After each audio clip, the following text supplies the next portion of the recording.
Buena gente, ¿cómo están? Espero que se encuentren bien. Estamos acá de vuelta en otro video. En este caso, continuando con el peronismo. Bueno, en este caso voy a hablarles del texto Potage. Potage es un intelectual extranjero, el cual se interesó en la historia de la Armada o de las Fuerzas Armadas a nivel nacional. Bueno, es de esta manera como en su libro Las Fuerzas Armadas y la Era de Perón nos va a hablar de el trayecto cronológico desde el 43 con el golpe de ese mismo año hasta el golpe del 55. Uno va a destituir a Castillo, el del 43, y otro, el del 55, va a destituir a Perón. Bueno, en este sentido va a separar el periodo 43-46 por un lado, el cual se va a manifestar el aumento del presupuesto para la cúpula militar. Todo esto en el contexto de la Segunda Guerra Mundial, la posición neutral de la Argentina y la posición aliada de Brasil.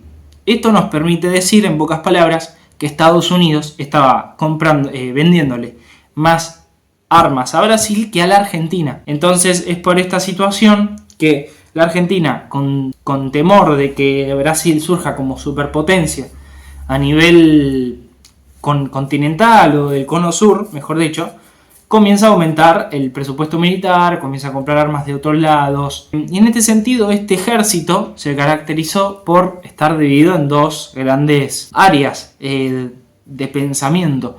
Por un lado tenías a los viejos oficiales, los cuales pretendían la represión del obrero con el fin de obtener la paz social. O sea, digamos, una continuidad de lo que venía sucediendo en periodos históricos anteriores, y acompañado de un nacionalismo nacionalismo político y económico. Mientras que por el otro lado está el GO, el Grupo de Oficiales Unidos, en el cual está Farr, el Perón, Pedro Ramírez, los cuales van a...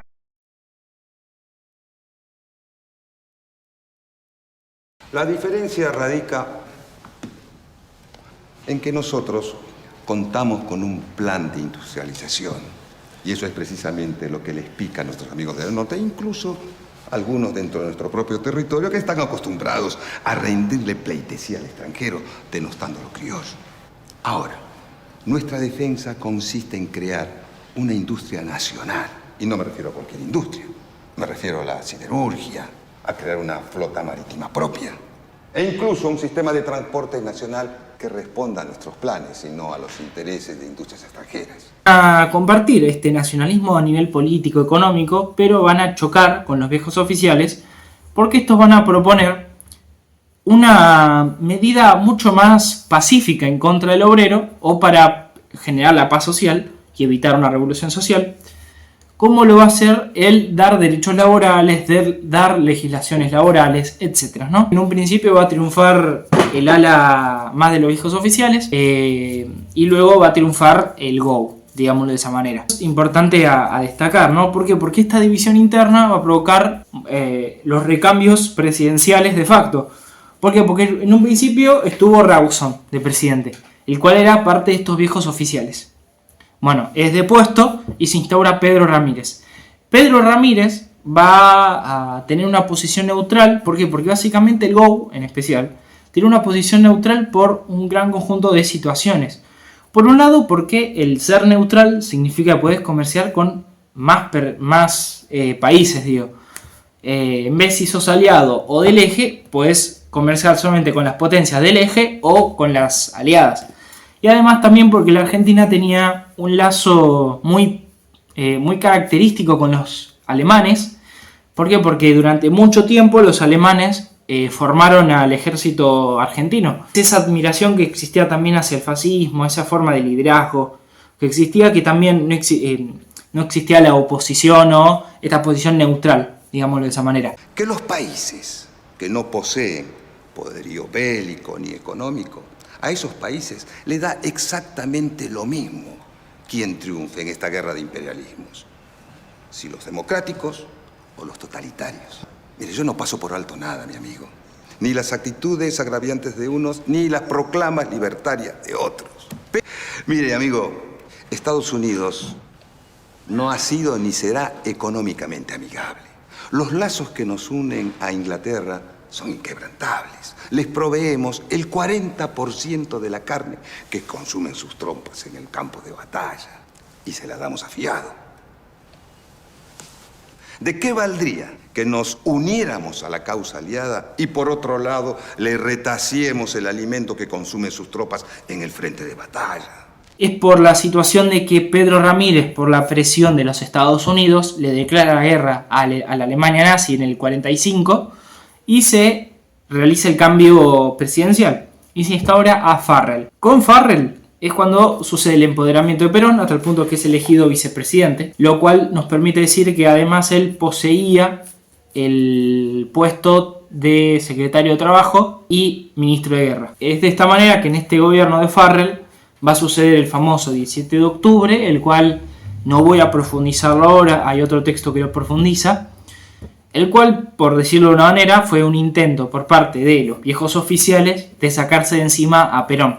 ¿Por qué? Porque estos viejos oficiales están más cercanos a la burguesía, a los sectores acaudalados, a los empresarios, los cuales con estos derechos laborales veían claramente restringido sus beneficios, sus avances económicos, etc., ¿no? Y algo a destacar antes de avanzar con el gobierno peronista es que el ejército apoyó la candidatura de Perón, también como lo había hecho la iglesia en el texto de Caimari, o en el video de Caimari que yo les había hablado.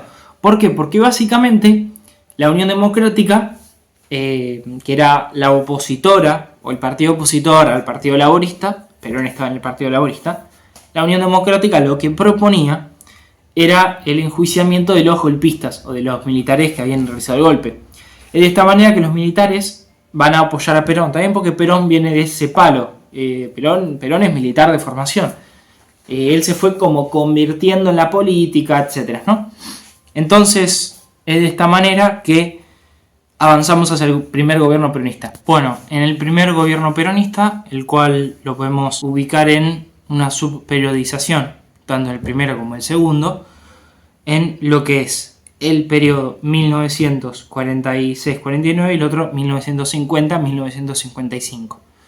El primer periodo, el cual, como dije anteriormente, implica los años 46, 1946-1949, es el periodo de mayor bonanza económica de la economía peronista, con la gran concentración de divisas y esas cosas que yo les había hablado en el texto de Caimari o en el video de Caimari.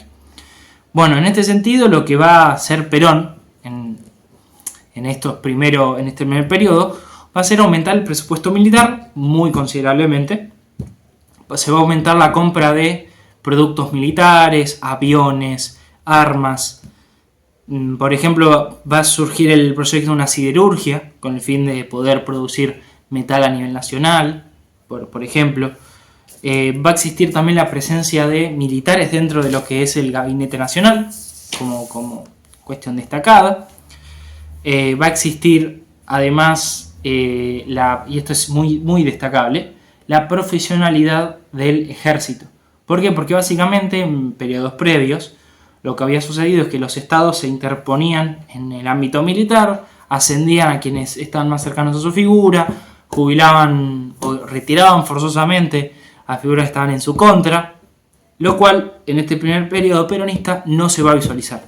Lo que sí un poco se va a visualizar, pero no generó tantos inconvenientes para Perón, fue el retiro forzoso de algunos viejos oficiales opositores a Perón al momento de asumir el poder, lo cual va a provocar en sí una especie de caldo de cultivo para futuras sublevaciones ya en el futuro.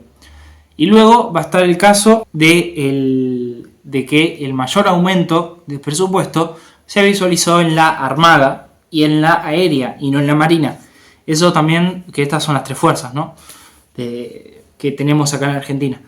Lo cual va a provocar un gran inconveniente y otro gran caldo de cultivo opositor a Perón por parte de la Marina, combinando la Marina y los viejos oficiales. Pero en ese mismo 1949 va a comenzar las distancias entre el ejército y el Estado. Primero por la crisis económica que va a suceder en ese periodo, con lo cual va a existir menor inversión militar ya para ese periodo.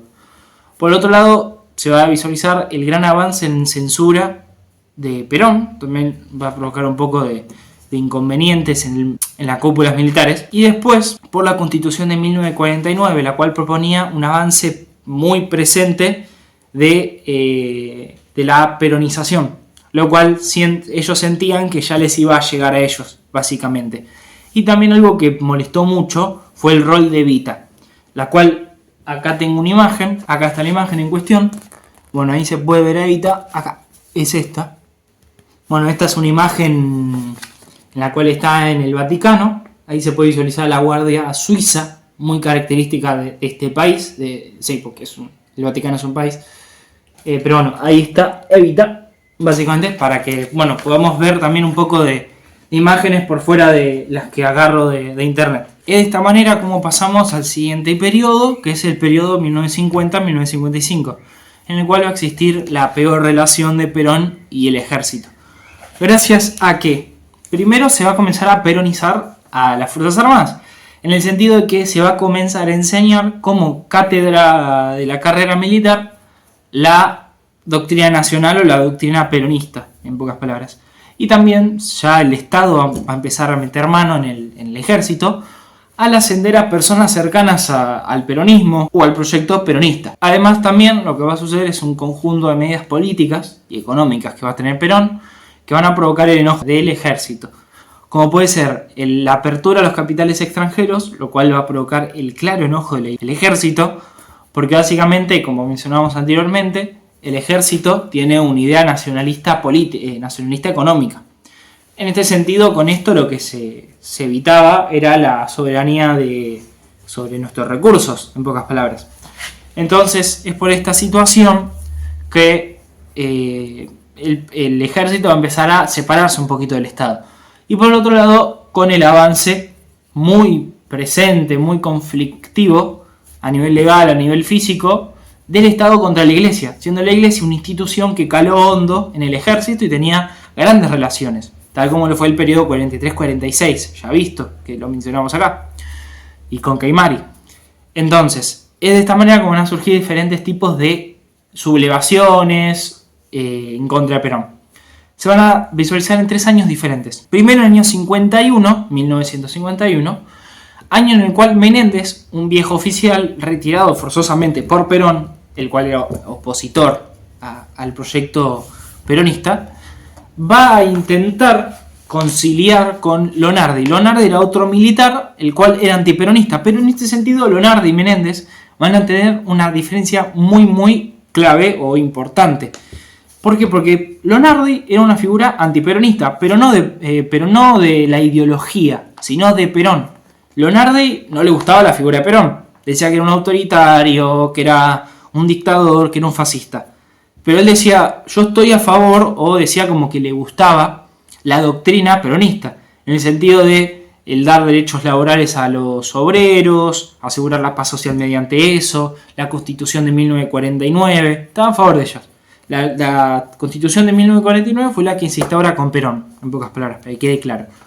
Y después Menéndez era una figura antiperonista radicalizada, porque iba contra Perón, o sea, la figura de Perón, y contra la ideología peronista. O sea, que iba en contra de dar derechos laborales al obrero, en contra